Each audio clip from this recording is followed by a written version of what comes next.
So today we're going to be talking about maternity leave, you guys.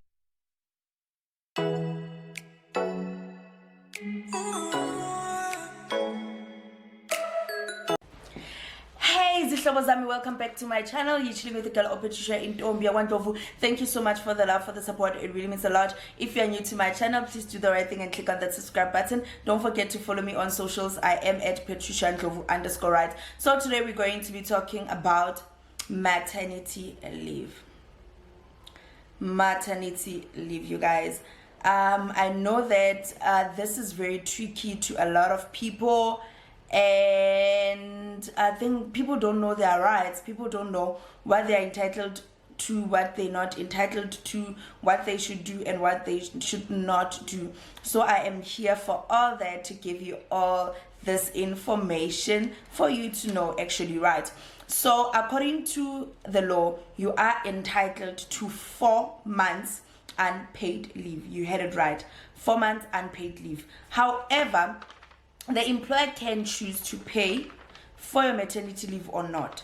However, that would have been stipulated in the contract when the employment started, meaning that when you sign your employment contract, you will be told that you are entitled to maybe 4 months leave. However, the employer may be like, you're entitled to 2 months paid leave.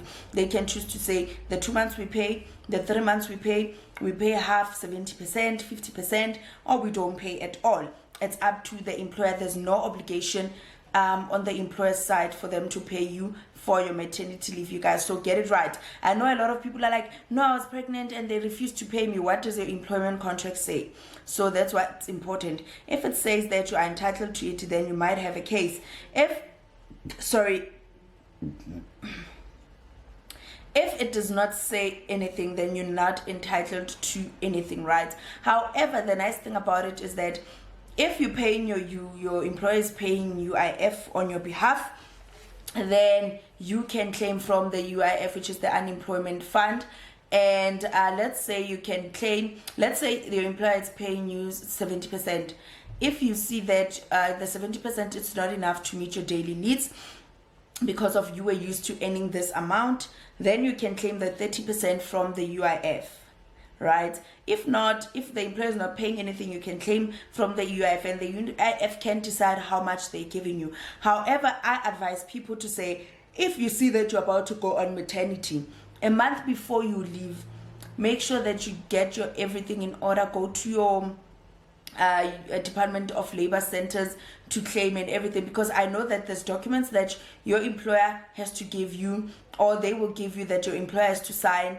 And sometimes there's back and forth with regards to that. Speaking from experience, I was getting paid 70%, so I had to claim my 30%, only to find out that documents that, or information that the Department of Labor has, and the documents that my employer gave me, they're not matching. So I had to go back, get proof.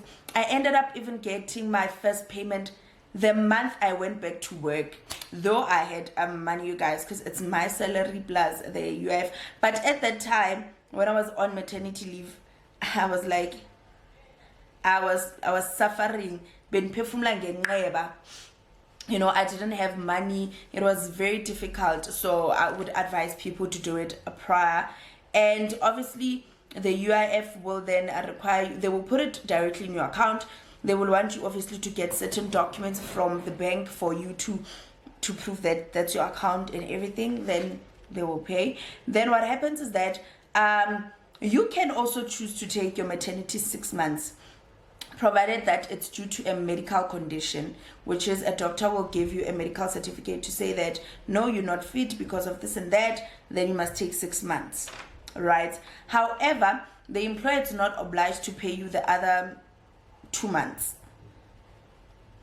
And what you must understand as well, the employer is not obliged to keep your job for that 2 months, meaning they can choose to replace you, advertise your position, get somebody else, because it's not an obligation. However, they are obliged, according to the law, to keep your job for the 4 months that you are in maternity, right? Because of, if they don't obviously keep your job, there will be unfair dismissal if they decide to advertise your position in this 4 months. But after 4 months, then they can do it. Then there's nothing. The law will not hold them accountable for anything, and everything will be pashash, right? So again, guys, you must know that you're not obliged to tell your employer that you're pregnant. Bow. Let's bow. I know a lot of you feel that you are obliged. You're not obliged. It's not an obligation. You can choose to tell them, you can choose not to tell them. If they see that you're pregnant, amen. If they don't, amen. However, you are obliged to tell them a month before you go on maternity leave to say, okay, in the next month, I'll be taking my leave on a certain date. This is a doctor's document or whatever. Then I'll be leaving.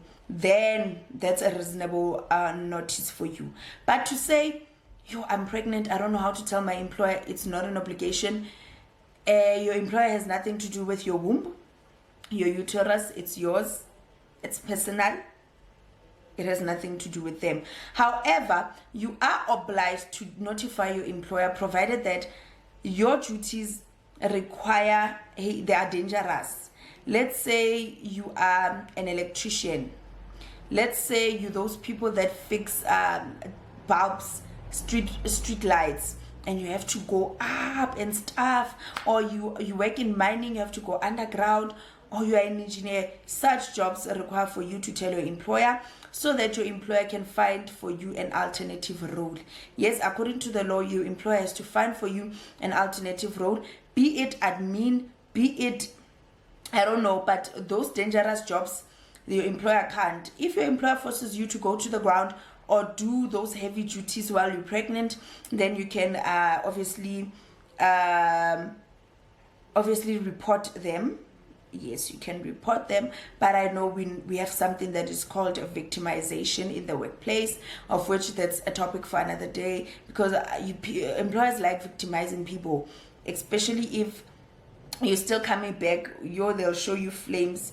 They'll start digging and finding faults of things that happened years back that has nothing to do with your current role or anything, So what happens is that also when you go on leave, your leave still accrues. It still accrues.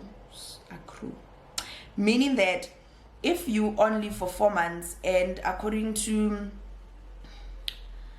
your leave, whatever, after certain days you accumulate 1 day or 1.5, it still continues. If it does not continue, then it will be redeemed or considered to be unfair discrimination. They will be discriminating you in the basis that you're pregnant, of which the law does not allow that. So you are entitled to accumulate whatever leave that you were supposed to get, right? So what you must know as well, that when it comes to maternity leave, when it comes to surrogacy, surrogate mothers, which is a person who's carrying the baby, and the person whom they carrying the baby for, they're also both entitled to leave. Yes, even the person who's not carrying the baby personally, they are entitled to 4 months leave. If the employer, the contract says it's paid, then they will then have to be paid for that. So this is quite interesting, guys, and I hope that you guys learned a lot, that you must go to the UIF if your employer is not paying, and if they're paying half or whatever, you must still go to the UIF. Please claim before you go on maternity leave, and make sure that you notify your employer a month before you leave. If your leave is extended, unfortunately, the employer is not obliged to keep your position. They can choose to advertise, right? So I would advise people, if let's say it's gonna be extended, talk to your employer prior. They human, they can understand. But if you go AWOL and they like, this one will show, because they've got angers inside of them to be like, oh, this person, Zombonisa will show them flames. So my suggestion is that make sure that you've got everything in order, everything sorted out, then you are good to go. No worries. Thank you so much, guys, for tuning into my channel. Don't forget to subscribe, like, comment, share, and yeah, I can't wait to see you on my next upload. Love you so much, guys. Mwah.